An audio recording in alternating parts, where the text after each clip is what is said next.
Hi guys, so this is going to be an update video. I tried to record this yesterday, but it didn't work out. This is going to be a 1 week update on, or almost 1 week. Tomorrow will be a week, but I thought I'd do it early. So we're just going to call it a 1 week update on my piercing and how it's doing and how I clean it and stuff like that. So let me just gooch my chair a little bit closer. So I got my vertical labret. I've heard a bunch of different ways you can call it, but I believe the correct way to, the correct term for it is labret, not labre. But I personally don't care what the hell you call it. It doesn't bother me at all. So, I mean, I know it irks some other people's, but it doesn't. I mean, whatever you want to call it. But, I got that done 6 days ago. Tomorrow will be a week. And, it's healing up really good. Usually when people get it, pierced, I mean, everybody's different, of course. But usually, when people get it pierced, I guess, they get swelling, or they can get swelling, I should say. I did not really get any swelling, really. And even the first time I got it done, when it was done wrong, it didn't swell. And this time, now that it's done right, it feels comfortable. It feels almost natural. It doesn't bother me. It doesn't get in the way of me eating. I haven't really run into any problems with it. I've gotten minimal crusting, which happens when you get this piercing. You can get, because it's draining, it drains out dead cells, old plasma, skin cells, because your lips will get really dry. It'll peel, especially around the piercing, which mine has done. My lips are actually really dry. I do apply some I'm just looking for whatever the hell it is I'm looking for. I do apply some chapstick. I can't find the one I usually use, but I use this if I can't find it. But I don't put it on or even around it. I kind of like try to go, you know, as far away from it as I can, but as close to it as I can, if that makes sense, because I want to moisturize my lips, and I don't rub my lips together as one would if they didn't have this pierce, because you don't want it to get on your jewelry. You don't want it to get in your wound, or I guess, or piercing hole. It will irritate it. It will infect it, most likely. So that is no. So if you have to put it on, you know, put it on very carefully, and use a brush or a Q-tip, which is what I do. What else? Oh, I wrote down some things so I wouldn't forget. You can get redness, bruising, for a few days, but like I said, it depends. It can go on for a while. It's still a little bit red, but it was actually way redder a few days ago. I did get bruising the first like 2 days. It wasn't bad. It was just light bruising, but I could definitely tell after I got it done, it was like kind of around the bottom. I didn't get it on my lip or anything, but I got it down here on the bottom. So I did get bruising. I also got really dry skin around here, and it's been peeling too. And I notice every time I clean it, like dry skin will build up, or dead skin, I guess, because it's probably dead skin from healing. Well, that's what dry skin pretty much is, right?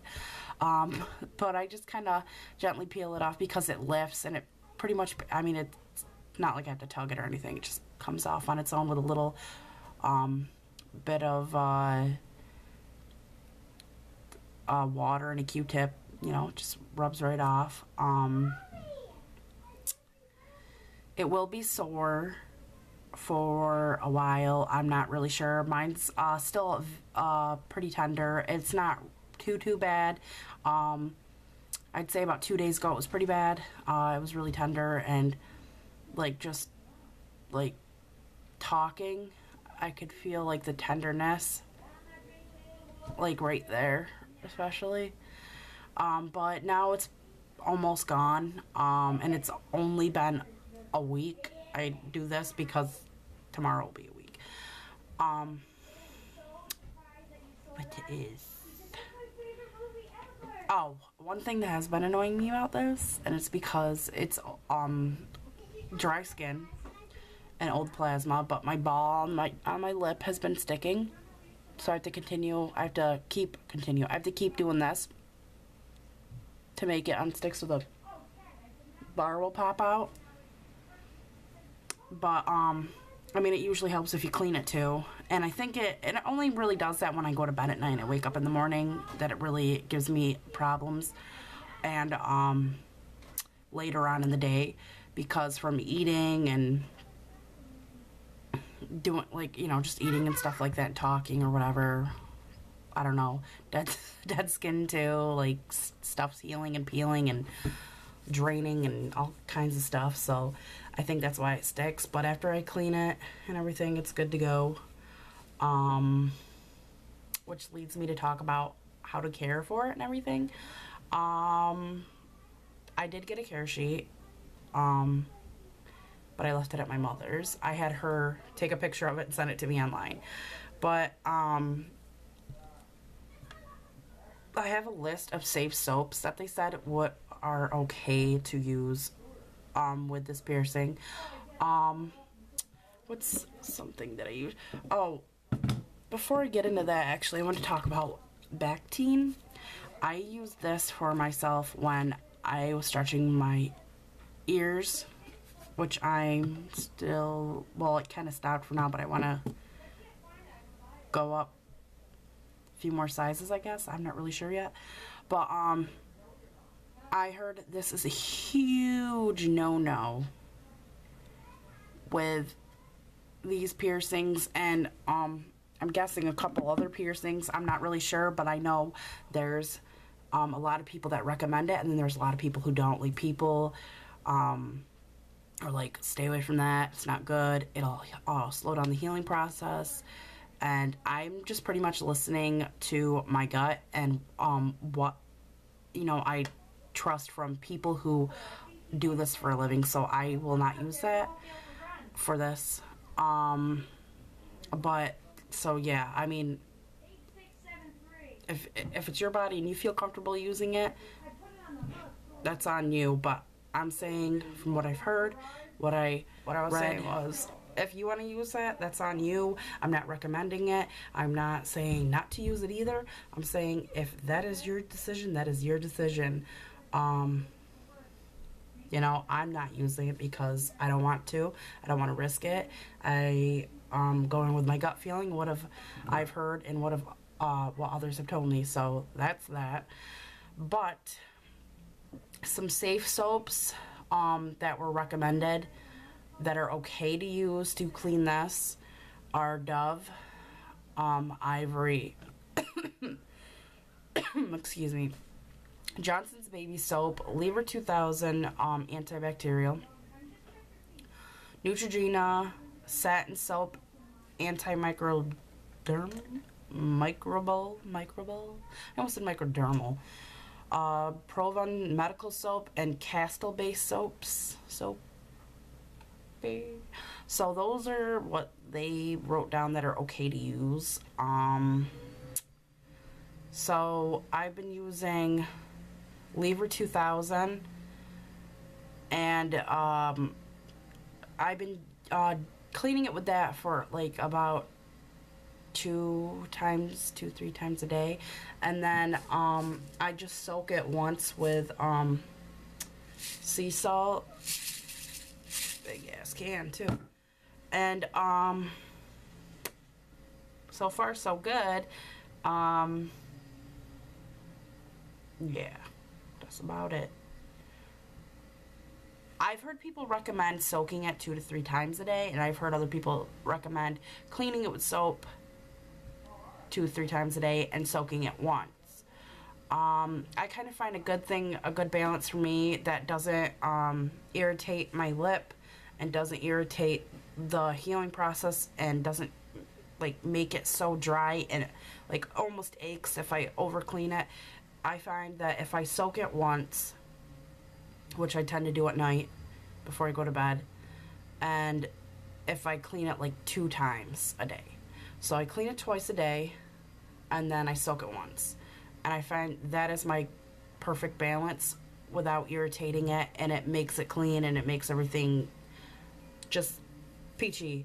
So that's my balance. I mean, I would go with what you're recommended by your piercer, but also go with what works for you because everybody is different. Everybody's body heals faster or slower. It depends on the person.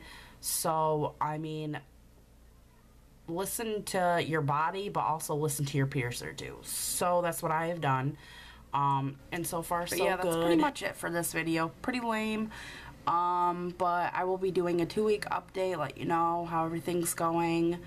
One last thing I wanted to mention is that I was actually told to stay away from yeast. I believe they should stay away from it for like a week or 2, or try to avoid it as much as you can. I forget why. Something, you know, irritates your piercing. But, yeah, I mean, tell me about your guys' piercing stories. I'd like to know how it went, if you had any complications. Especially if you're more familiar with piercings than I obviously am. The only other thing I've ever had pierced, besides my ears, is my eyebrow, and my brother kicked that out years ago, thus the scar. But yeah, I'd like to hear any tips or whatever you have to offer. Would be very much appreciated. And hopefully I'll get a video up next week on Monday, you know, the series video thing. That is if I get my crap back, which is a whole other thing, which is a whole other video that will be up later today. So you'll be seeing me with the same hair, same clothes. But anyways, this is it for the update on my piercing. And if you guys have any questions or things you want me to talk about or do on this channel, let me know. So yeah, that's pretty much it. I'll talk to you guys later. Bye. One more thing. I forgot to mention the person who did my piercing and the place where I got it done and stuff like that. So I just want to give a quick shout out to Jen. I will post the link to the tattoo place where I got it done, which is Extreme Ink Studios. Henry is the owner. He's awesome. I actually got my eyebrow done by him when I was like 14. My cousin has gotten all of her tattoos done by him, and she's actually gotten her septum done and her 2 dermals done by Jen as well. So she's awesome. And the place is actually located in Gloversville, New York, where I was born and raised. I do not live there anymore, but I stop in to visit family. And they're one of the people I really, really trust to get shit done right. But yeah, I just wanted to say thank you for fixing up somebody else's screw up, because that was just really bad. Excuse me, I burped. But yeah, that's pretty much it now. And hopefully I didn't forget anything else, because if I did, I don't feel like popping back in. But anyways, have a nice day. Comment, rate, subscribe, and I will talk to you later. Bye.